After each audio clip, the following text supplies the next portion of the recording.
Salam sejahtera, terima kasih karena bersama dengan saya di Nazlin Unity Channel. Parti Bersatu akan alami self-destruction jika Muhyiddin tidak undur diri. Saudara-saudara sekalian, kehancuran secara diri sendiri tidak akan dapat dielakkan jika Muhyiddin Yassin tidak mengundurkan diri sebagai Presiden Parti Bersatu. Sudah ramai para pengulas politik, pemerhati politik menyatakan bahwa Parti Bersatu harus dipimpin oleh orang baru. Jika tidak, menurut para pengulas dan penganalisis politik, Parti Bersatu akan mengalami saat-saat gelap yang berpanjangan dan berterusan. Ramai yang mengandaikan bahwa Muhyiddin Yassin tidak mempunyai kekuatan untuk meneruskan legasi dan juga kekuatan Parti Bersatu untuk bangkit semula. Sudah terbukti dalam dua pilihan raya, Parti Bersatu langsung tidak dapat melawan. Oleh itu, menurut penulis di mykmu.net ini, Parti Bersatu akan alami self-destruction jika tidak Muhyiddin undur diri. Saudara-saudara sekalian, menurut penulis, Parti Bersatu seperti ikan busuk bermula dari kepala. Analogi, andaian dan juga perumpamaan ini adalah cukup menakutkan.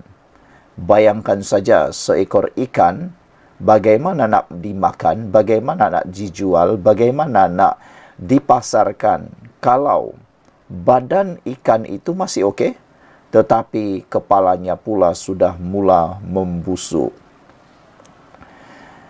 Diandaikan bahawa keadaan Bersatu akan lebih parah menjelang PRU yang ke-16.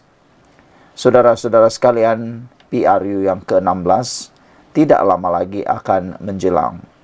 Adakah Parti Bersatu akan mampu mengekalkan momentum seperti PRU 15. Jika tidak, maka Parti Bersatu mungkin akan mengalami nasib seperti Semangat 46, yang mana pada mulanya kuat tetapi akhirnya hilang di mamah zaman. Perdana Menteri daripada Parti Bersatu, Muhyiddin Yassin, menjadi bekas Perdana Menteri selama 17 bulan secara tebuk atap. Sheraton Move atau langkah Sheraton membolehkan Muhyiddin Yassin menjadi Perdana Menteri dari penjumlahan SD atau akuan bersumpah yang pertama dalam sejarah negara. Perdana Menteri yang bukan dilantik melalui undi parlimen atau melalui undian rakyat, tetapi yang dipilih oleh sejumlah akuan bersumpah yang mana amat menjengkelkan para penganalisis politik dan juga khususnya rakyat. Rakyat sangat terasa dengan Sheraton Move tersebut kerana pemilihannya tidak pernah berlaku dalam negara seperti itu dan diharapkan ianya juga tidak akan berulang lagi kerana akta anti lompat parti telah dikuatkuasakan, dan selepas daripada akta anti lompat parti dikuatkuasakan, tidak lagi diguna pakai dan tidak akan ada lagi pengesahan melalui akuan bersumpah. Namun, tidak henti menjadi Perdana Menteri melalui cara tebuk atas sahaja, bahkan menjadi Presiden Parti Bersatu dan pengerusi Perikatan Nasional pun melalui cara yang sama. Dengan jumlah sedikit, kerusi kurang dari sekutunya Parti PAS, Muhyiddin menjadi imam besar dalam Perikatan Nasional. Bahkan dalam Parti Bersatu juga ditendang pengasasnya, iaitu Mahathir Mohamad. Dalam parti sendiri, Muhyiddin peneraju usul jawatan presiden tidak dibuka untuk bertanding. Ini sangat memalukan kerana dulu sering menghantam UMNO.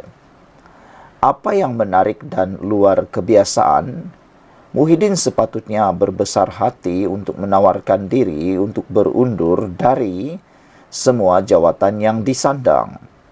Ini kerana perkiraan politik dan muslihat politik Muhyiddin akibatkan Perikatan Nasional gagal menjadi kerajaan atau sebahagian dari kerajaan. Bayangkan betapa nikmat dan betapa baiknya Parti Bersatu kalau semasa titah Ketua Duli Yang Maha Mulia di-Pertuan Agong untuk pembentukan kerajaan perpaduan, kalaulah Muhyiddin menyahut seruan Ketua Duli Yang Maha Mulia di-Pertuan Agong ketika itu untuk menjadi kerajaan perpaduan, bukankah itu sesuatu yang sangat baik untuk Parti Bersatu dan negara?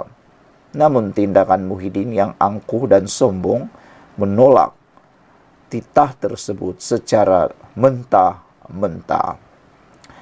Ini kerana perkiraan politik dan muslihat politik Muhyiddin.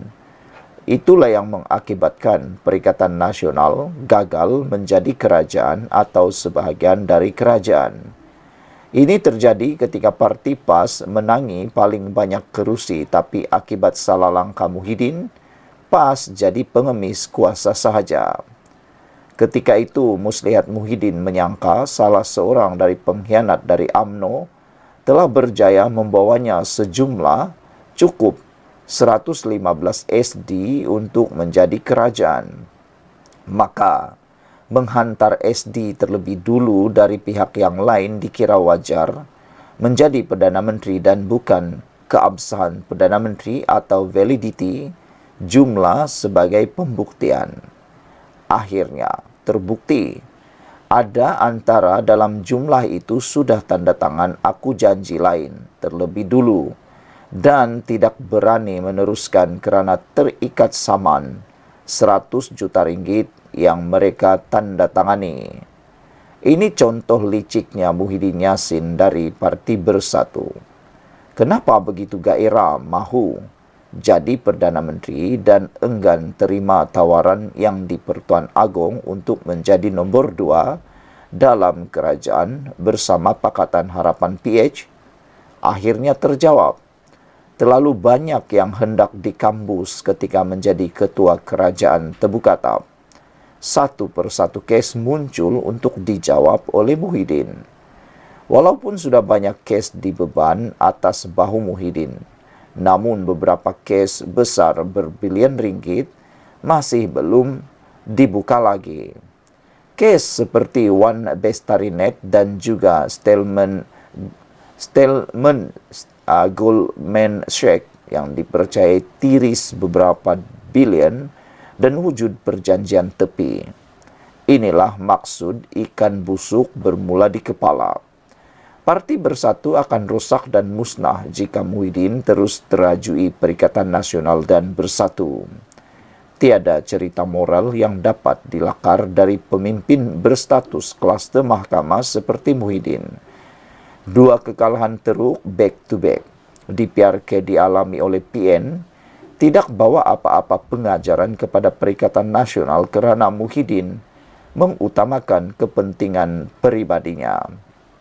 Inilah maksud self-destruction yang bakal memusnahkan PN menjelang PRU yang ke-16. Sekian dulu untuk kali ini. Jangan lupa tinggalkan komen anda, tekan butang subscribe. Kita jumpa lagi. Bye-bye.